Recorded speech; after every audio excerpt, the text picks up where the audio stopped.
feedback that I get, I have learned so much from my followers. I've learned a lot about the Catholic culture as a whole, actually, because I'm still learning what that is. Because I'm still, and that's something I always have a hard time communicating to, particularly cradle Catholics. And my husband can attest to this, is I am still learning, like, what is the norm? Like, I don't know what it's like to go through the Catholic Church, from a child. I don't know what this program's like. Here's the real challenge, though, right now in American culture with the Catholic Church, is the church I'm at right now is nothing like the Catholicism I grew up with.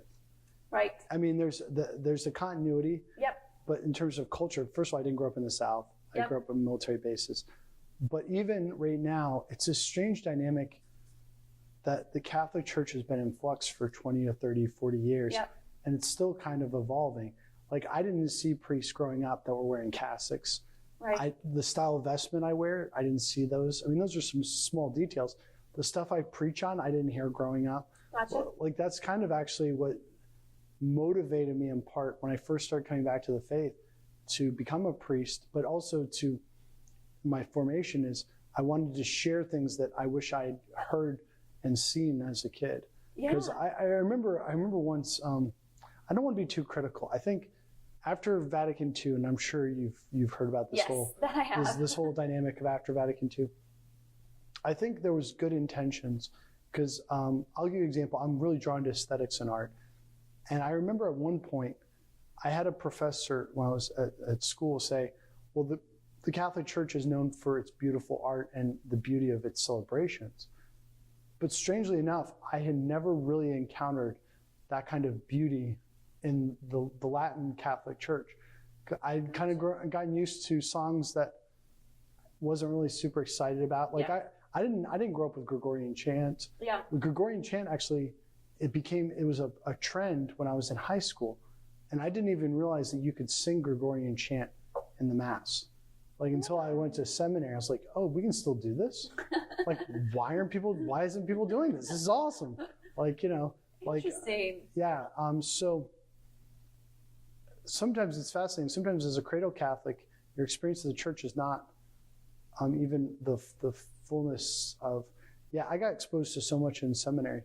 One fun story, when I was a first year seminarian, talking with a priest, and he was talking with us. He said, gentlemen, you need to have a devotion to the Sacred Heart of Jesus and the Immaculate Heart of Mary, an older priest of our diocese. And I'm a little bit outgoing and probably a little stupid on some regards. And I raised my hand. I was like, what does it mean to have devotion to the Sacred Heart of Jesus and the Immaculate Heart of Mary? Like, I've never heard this phrase before. Yes. What does that mean? Like, break that down for me. And I did learn over time what some of those things were. Yes. But it's funny because you say, like, you can sometimes as a convert actually know more about some of those things than cradle Catholics. Yes, and I've learned that there's a disconnect. There's some things I feel like I know 10 times more about.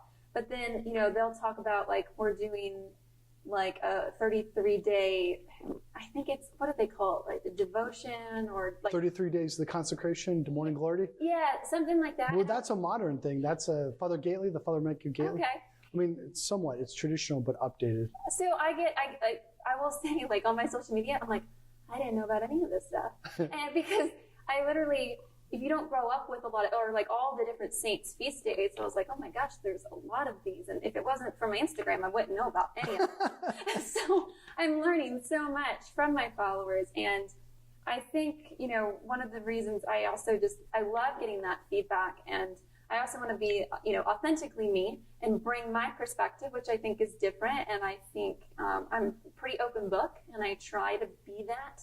And so I come to the Catholic Church with a slightly different perspective, but it gets me excited. And so I'm always like, trust me, if you have questions, I promise you the church has the answers that you're asking. Yeah. It's just you need to be asking the right person, and you got to be asking the right questions. Yeah. So absolutely. I love that. And I love learning from my followers of like, well, I grew up in the church and I didn't know about this, or, I was taught this. And I was like, well, I would, I'm going to direct you to an awesome source of people much smarter than I am. And I would just, check that.